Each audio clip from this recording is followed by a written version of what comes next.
Hey everyone, I am Srijita Sengupta. Welcome back to our live podcast show Candidly Speaking. Our today's episode is going to be very special as today we are going to have a very multi-talented and all-rounder person on our podcast. He is very famous for his fabulous tricky innovations, experiments and an outstanding creative mindset. He is currently a creative director and communication designer at Trip Creating Services. Besides this, he is a successful producer, director, entrepreneur, animator, cinematographer, TEDx speaker, winner of Times 40 Under 40. He is also the ex-host of the fabulous kids science curiosity-based show F.A.Q, which used to air on POGO channel. And he is none other than Mr. Prateek Sethi. Today we are going to discuss about so many interesting things with him, like career in communication designing, future of NFTs, AR, VR, Metaverse, his entrepreneurship journey, and so many others. So without wasting more time, let's welcome him to our show.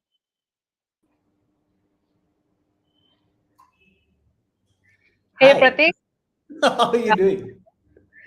yeah, we are doing great. Thank you so Thanks much for for the joining lovely us. intro. Yeah. So now let's add our today's host, Mr. Rajat Mondal. Hey Srijita, hi Prateek. Hi Rajat, how are you doing? I'm doing great, thank you. Awesome, awesome. So let's begin. Yeah, Yeah. so that was all from me. Now Rajat will continue with the show. Thank you so much. Thank you. Okay, so now we can move on with the show itself. First of all, I am really grateful that you gave us some time to talk to us. And it is a really honor to talk to you. Like I used to watch your show, I used to watch you on TV, and now I'm talking to you. I can't really believe it till now. So yeah, that's really great. So the first thing that this is not a question. So as you are a really creative guy, so I would like to ask you, can you please introduce yourself in a creative manner? Can I please it? I already did. I just walked. I Yeah. just rolled into this broadcast. Yeah. So, okay. So now, as a designer or a director, producer, you often need to come up with an interesting idea. So people have never seen before. So you come up with the ideas that people have never seen before. So how can you do that constantly with so much precision? It's a team effort.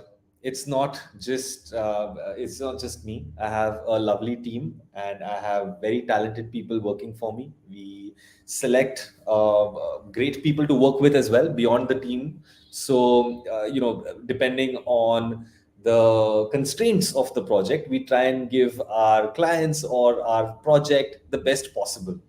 So that's how you kind of maintain the quality. Okay. So like you have done so many things, like be it like FAQ or now you are doing trip consultant services. So you are a communication designer now. So what excites you to do one thing after another with so much passion? What excites me to do one thing after the other? It's just the fact that there is so much to learn, there is so much to grow, there is so many things to do. This, I mean, we have such small time on this planet Earth, yeah. So it's just Yeah, about to true. make the most of it. So yeah. Okay, so as you mentioned that we have a really small time on Earth. So do you think that you have done all the things that you dream of, or you have anything left in your wish list? No, there's so much more to do. I've just started. I've just started. There's so much more to do. This is the exact answer everybody do who has done so many things. Like I have talked to people who have done wonders in their field, and they say the same thing that you just said. Yeah, So I mean, there is why do you think this way? Like, don't you think that yeah, now this is like I wanted to do these things, I have done this, so now I should take a little break like that? of course, we take breaks. I'm not denying to take breaks. We all need our downtime, right? Like we need some Yeah. holiday time, and we need some time to like recalibrate our batteries and so on and so forth. But that doesn't mean that you stop learning. I mean, you're constantly learning. Every moment that we're alive, we're learning something or the other, and that process is what keeps us going. So yeah. Okay, so now, as we really said that you're a creative person, you are a communication designer. So, like writers, they face a writer's block. So, you are a designer. So, do you face something like that? Do I Have you faced face anything till your career? have I faced no? So वो बोलते हैं तकिया kalam. I think the word for it is takia kalam. So all of us have our fallback safe zone, right? In terms of design, like there's certain things we're very good at. Like we're very good at certain things, so that becomes like our safe zone. It is something that I have believed, and I strongly propagate as well, is that to keep exploring, and the more you explore, the more you're able to get away from this safe zone, right? So hence, I wouldn't say that we have like a writer's block per se, but we have the safe zone that every designer likes to just pretty much मैं ये कर सकता हूँ, like I'm good at this. That is where stagnation begins. Is what I feel personally. Of course, there are people who are great at what they do and just do that fantastically well as well. So kudos to them. But for me, that doesn't work. I personally like to learn from other things so that the one thing that I'm really good at, I can make it better. So yeah. Okay, so now as we're talking about the creative part, so I was going through the website and all. I have seen the ads and the Bear Grylls stuff for Discovery Channel and the Candy animation. That in the last part there is a written trip with the teeth of the guy. Mhm. So these are the really great things. So I mean, what is the process that goes behind this? Or we all sit together and we twiddle our thumbs. Like literally, we sit in a room and everybody like twiddles their thumbs and like wonders, okay, what am I going to do? What are we going to do next? Yeah, that's pretty much it. It's about teamwork, right? At the end of the day, the idea is to let people who are good at what they do get better at doing what they're doing, and probably if I or my team can add more angles to a particular thing, then it just the product gets better, right? At the end of the day, the idea is to just make Yeah. sure that whatever we're creating better. So now I want to ask you, like, uh, you are a producer, designer, director, and all that stuff. But then, how did you come up with the idea with the company Trip? As in the name of the company or the reason why the company is in The existence. main theme, like the design, illustration, and all that stuff. Like, how do you come up with that? Yeah, I want to build a company which will do this stuff in a international level. I'm a communication designer, right? Like, so when Yeah, I'm actually a product of NID, the National Institute of Design, Ahmedabad. When I got out, I was really good at, or well, actually, I tried to be good at animation, and then I got to work with channel branding and setting up the brand for Hangama TV back then. And then after that, I worked with Filmy on again brand language, brand. I'm pretty much a brand designer, right? On the motion yeah. side of things. So I knew that visual comms is something that I want to work on, right? Visual communication is what I want to work with, and with each project and with each learning, that skill set kind of added in, and that's how when trip happened, we were kind of clear that look, this is what we want to build on, because these are our core values and these are our core competencies, and there are very few production houses doing this in India at that time. And since all of us had international exposure, and I had already shot in Singapore and Hong Kong before, so we kind of knew that look, there are much more how do I put it, more efficient ways of doing things than globally than what we're doing in India. So let's just push that. Let's push the benchmarks. Okay, so that's a really great thing to hear. I mean, nowadays, if people just start a company to put the founder tag in their LinkedIn bio and stuff. So that's a really great to hear. I mean, it was refreshing. So, I mean, when you thought of like creating a company, you must needed some people to work with you, beside you. So, how did you curated that mind that you needed to work beside yourself? So to answer that, well, I'll gotta go back 2 minutes to that also. If you'll notice on my LinkedIn, I don't have the founder tag on it. I treat myself Yeah, as a creative director because of that exact reason that look, we're a team. Uh, Creativity is not a single. I mean, especially in a visual comm space, creativity is a team effort to a large extent. Art can be singular, but comms design, because there is always a person to communicate to, and the idea that needs to be communicated is always in plural. It's always in multiples. So how do I get people to work with me? I tie them to the desk and then I whip them. Chal kaam kar. so so that's the zone of what happens. But no, okay. I've had great team members come and go over the years, and it's been fantastic. Yeah. So now we have mentioned the communication designer tag too much. Now people would want to know what is the communication designer? What do you do? Mhm. uh, like I just explained, like, so if you need any information to be told, Yeah. right, like us talking and I'm giving you information, we're communicating. Yeah. Now that needs to be both ways. So that's what a comms designer does. We help people talk to each other. We help people tell their idea out, or our idea to other people. So Okay. So is that different from a normal UI UX designer or an illustrator who designs stuff for a company? Of course, of course. These are all UI UX illustration. These are all smaller, sort of, what do you put it, like smaller folders in the larger. Like a subset of that. No, subset is very small. This is, imagine Okay. you've seen the Matrix. You've seen Yeah. the 2001 Matrix, in which he says, "I Yeah. want Yeah. guns, I want more guns," and then there's like rooms and rooms of guns, right? So Yeah. Yeah. imagine you've picked one gun and that's UI UX, and you've picked one gun Okay. and that's illustration. That room with all the guns is called visual comm design. Okay. Now I got the idea. Yeah. So Okay, that's so yeah, as we're talking about communication design, what is the current market scenario in India? Like, if I want to be a communication designer now, what I have to do to get into the business? There are a lot of great schools in India which have come up over the years, which you can definitely join. There's of course NID, Ahmedabad. There are other NIDs as well. There's Andhra Pradesh. There is now there's Assam. There are other NIDs that have opened up. Bangalore. You also have the other institutes like MIT, ID, Pune. There's Avantika MIT, which is in Ujjain. So you have a lot of institutes. There's a lot of these institutes which are there in India, which have come up, which have a very strong design sort of sensibility and a strong faculty to teach these modules. So that, I think, would be a good place to learn. Of course, some of the best designers that I know are also self-taught. So that is also something that one can look at, because today with the internet, with YouTube, with with the amount of learning modules that are available Yeah, online, there are a lot of practitioners that are learning from the internet, and kind of building their own little version of what design can be. yeah. I was going to ask that, like, if someone don't want to go for a school, then what he or she can do. So you just answered it. So I will just move on to the next question. So, what is the job market like? What are the salary differences? Is there any difference or not?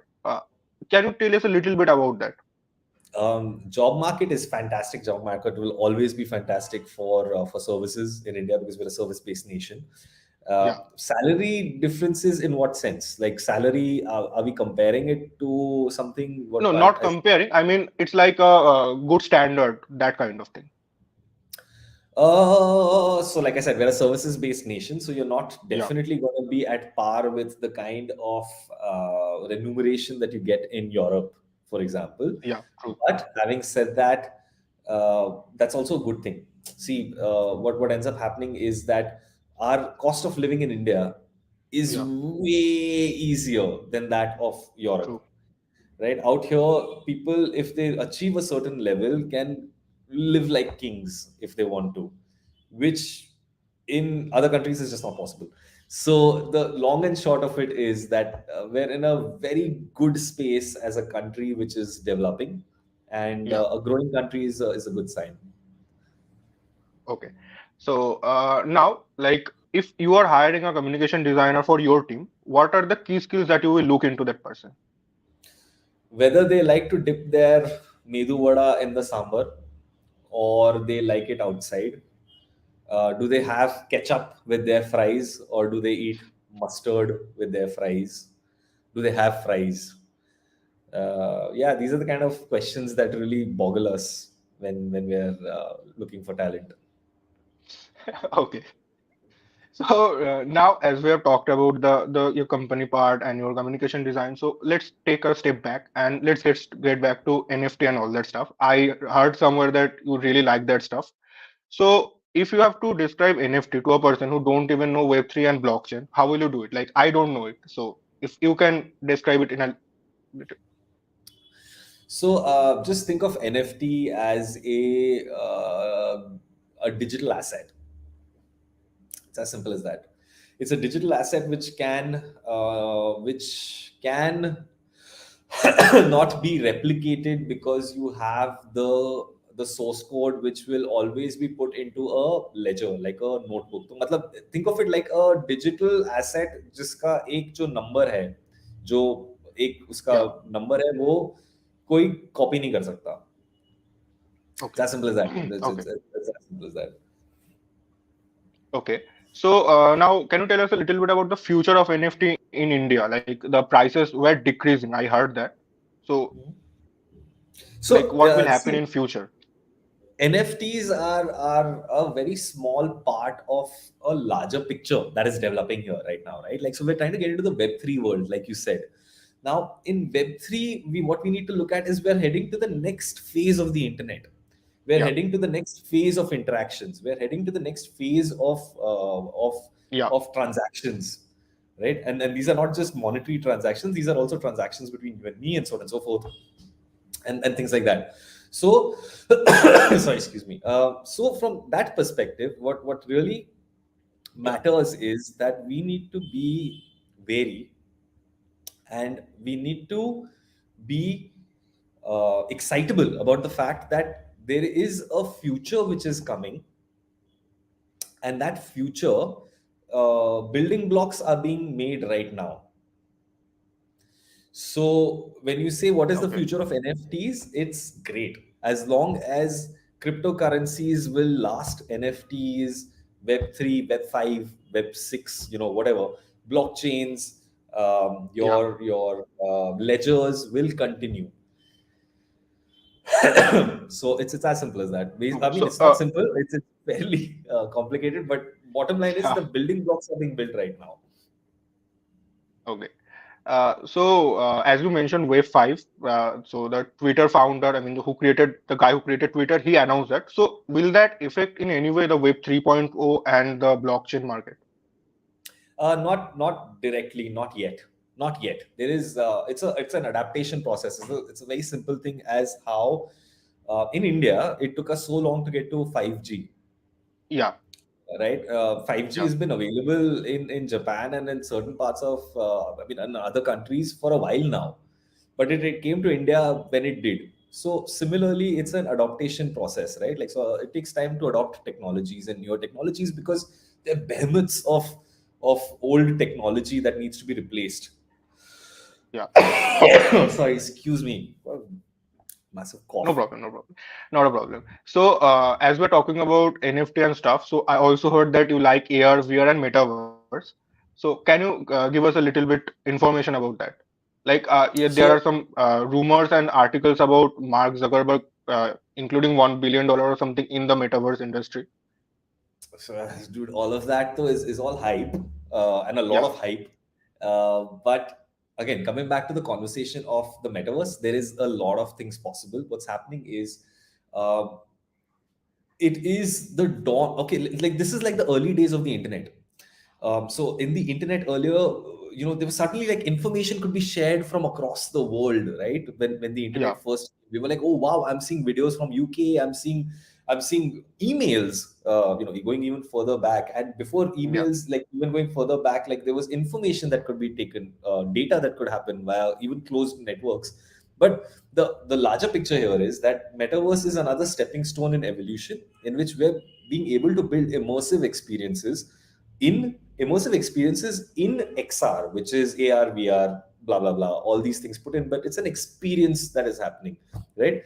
And that's okay, that's the large picture which one needs to look at in a very positive light, because what that in effect means for gamers is that if I've bought something, say in Borderlands, for example, I've bought an asset or a gun or whatever rubbish that I want to yeah, buy, I can actually use it across any other epic game, for example, right? Or building it, so on and so forth, which kind of democratizes the whole process, which democratizes and makes it an even playing field for different things. So from that respect, metaverse is fantastic. In fact, in the end of the month, on the 26th and the 27th, there's a animators guild fest happening. It's the first of its kind, which is yeah. happening in Mumbai, in Maharashtra, and we're doing the festival as part of the metaverse as well. So we have tied up with this company called Worlds, worlds.com.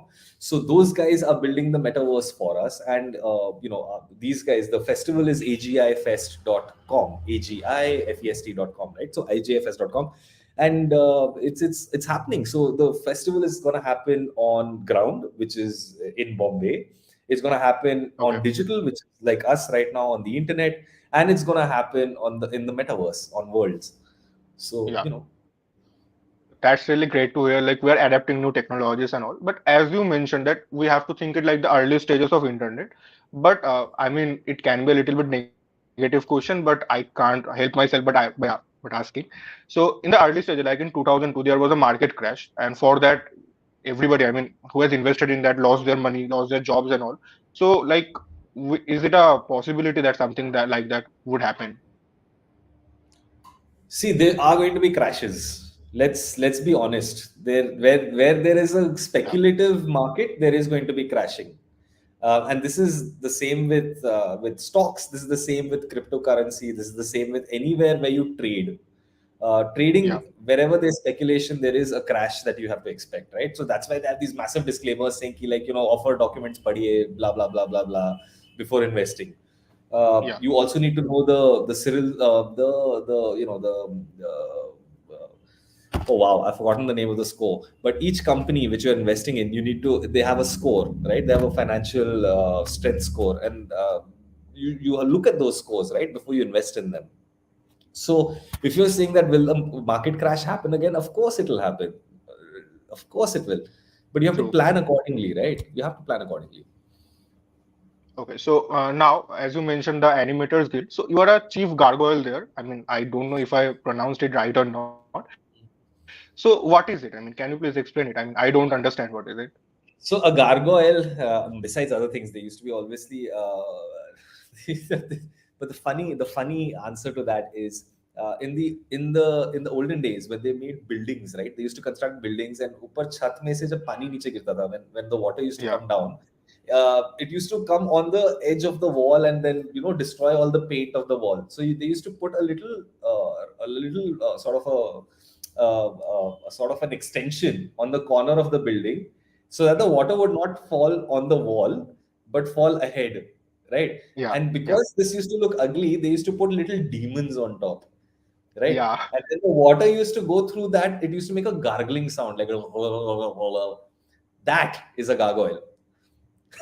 So, Okay, as chief gargoyle of Animators Guild, not chief gargoyle, but one of the gargoyles at Animators Guild, one of my jobs is to talk about it, is to talk about the community, about what we're trying to build, and what we're trying to achieve with this festival right now happening on the 26th and 27th, and basically get everybody together. The idea is to get this amazing community of people who practically do a lot of the actual work in terms of VFX, animation, blah blah blah.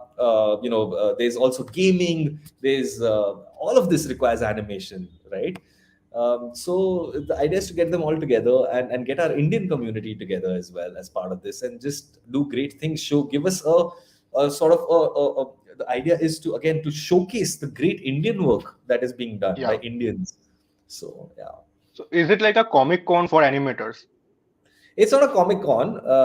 It's This one is a fest. There's going Okay, to be there's going to be toys for kids. Like, they'll have a play zone. There's going to be AR, VR gaming. There's going to be, got it. hopefully, arcade games. There's going to be talks by, like, say for example, we've got Pierre Sylvain coming from Ubisoft, who's going to be talking about the games that they've created. We've got the greats of Indian animation like Webhub, and we've got Webhub Suresh talking about it. In fact, we've on the 5th, which is day after tomorrow, there's a pre-fest session happening with Dhimant Vyas. Dhimant Vyas is the gentleman who animated Tare Zameen Par.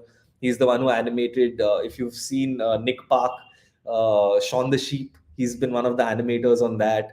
So, Got it. these are people who've done things, and they're Indians, and they've talking about, and of course, we're getting a lot of international talent as well to come and talk about their work. Got it. So that's really great to hear. Like this is something happening. So now, this is also something that I was reading. Like you survived cancer when you were a child. So how did you overcome that pain and trauma as a child?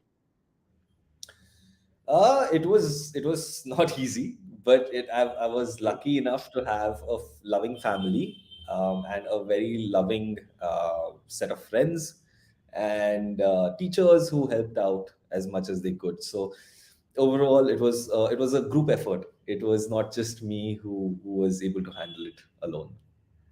True. So yeah, as you answered this, I mean, you mentioned your family a lot of times in your podcast, especially, I mean, your grandfather. You said that he is a scientist. He was a scientist. So, how was it like growing under the observation of of a scientist? Absolutely fantastic. There are moments that I really wish you could see what I was doing right now. He's it was fantastic. Like I said, I've been lucky enough to have been born in a household which really valued science a lot. I've seen engines being split up in my backyard, thanks to my dad. I've seen trees being grafted in the backyard, thanks to my granddad. And I've seen random concoctions being made out of different things, thanks to my grandmom. So I mean, like, it's a lot of nurturing as well that really makes you who you are. So yeah, This is kind of like a dream for a curious child yeah. that you That's just mentioned. I've had the pleasure of being there. Yeah. Okay. So this is my last question for you, and this is a really important one. So coming back from all this stuff from trip and all, so you started the show like if started the show FAQ, and I used to watch that at 6 a.m. in the morning. It was the air timing, and I was in my primary school. I used to get up at 5:45 and watch the show on Pogo. So how did you get the inspiration and idea to produce and host that show? I didn't produce the show. I was a Okay. host and a creative consultant for it. The Okay. producers of the show were, like I said, it's a massive team, right? Massive team. Of course, all in-house Pogo, because it's one of Pogo's in-house production. So it was lots of fun for the people to make it as well. But how Okay. did I get the idea? I didn't get the idea. What happened was that I actually was working with a company called Surge Entertainment back then, and they were pitching and they were working towards with Pogo for a science-based show, like a science-based entertainment show. Yep. And at that time, I was working on another show and on the the previous for that show. And one of my friends who was working on this show said that, "Hey, look, we're looking for a guy who builds things, and I know you build things because I like tinkering and making stuff. So he said, why don't you Yeah. audition for it?" I said, "Why not audition? Like, I'm very happy behind the camera, and that's my comfort zone. So why would I even do it?" And that's when I auditioned for the show, and the big wigs like Amrish Sethi, Anjana Devraj, Ilyas Kazmi, and of course Mike Ayers, and the top rung of TV. Then they liked what they saw, and then I got into the show. And then once I got in, then I was involved in the actual. अच्छा ये experiment करते हैं, ये नहीं करते हैं, ये करते हैं, इसमें अच्छा मजा लगेगा. But then there was a full team, yeah. There was a full team. Like, even when we were building parts of Crash, or when we were working with the Baba Institute guys, or when we were working with Deepak and design interventions team, or we were working with another science team from another place. It was always a team. There were like always around 30 to 40 people with me doing things. So it was full production. Got it. I mean, this is now an appreciation. Like when you started, I mean, when the FAQ started on Pogo, there was so many little science. I mean, shows about science that we saw, and it was like the founding TV show about science-related stuff on TV. After that, the shows started to come like engineer this and all, which was related to science. So it was a really great thing to watch at our age. I mean, I was like 10 or 12 then, so it was really great. So thank you for that, and Thank you. that's all from Thank my side. you. Thank you so Yeah. much for watching. And thank you for having me over. And I hope you guys have a good evening. And again, I'm going to be plugging this in right now as a plug. Do check out the Animators Guild India Fest happening on the 26th and 27th of November at Yeah. Pioneer Hall in Bandra West, Mumbai. Okay. Awesome. Okay. Thanks, guys. See you. Bye bye. Thanks. Wait a second. I mean, I have one thing to say, but not on live. So just